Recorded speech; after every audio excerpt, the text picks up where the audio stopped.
This is a review of metaphor. So a metaphor is a comparison. And again, it's between two things. The things would not normally be objects or ideas that you would compare. But we're going to do that, and we're not going to use any type of comparison word. So no like or as. They just are it. Or you might use one as an adjective to describe the other. So for an example, right, the inky darkness. So in this example, the dark is being compared to ink, the color of ink. And so it's inky darkness. Darkness can't really be inky. Things can be. Paper could be inky. You could actually have ink on it. That would be literal. This is figurative. The darkness isn't really inky, but we're calling it inky because it gives a sense of the color. How dark is the darkness? Okay? A devilish grin. Again, here we're comparing the grin of the person to a devil, right? And so we use it as an adjective, modifying the word. It is a comparison, though, here, an understood comparison. And then in this case, the sunshine in her smile is a little more obvious as a metaphor.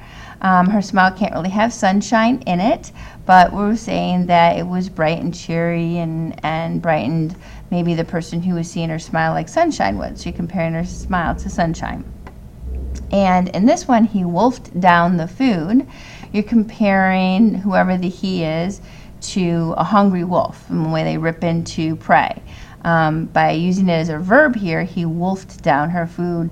We're drawing the comparison between the person and the wolf. Okay, so if we look at an example, okay, the wind was a torrent of darkness among the gusty trees. So wind can't actually have a color to it. So by comparing the wind to a storm, a torrent is a storm, so a storm of darkness, it was as if the wind was blowing so hard, right, that it made it darker because of the way the trees were blowing over.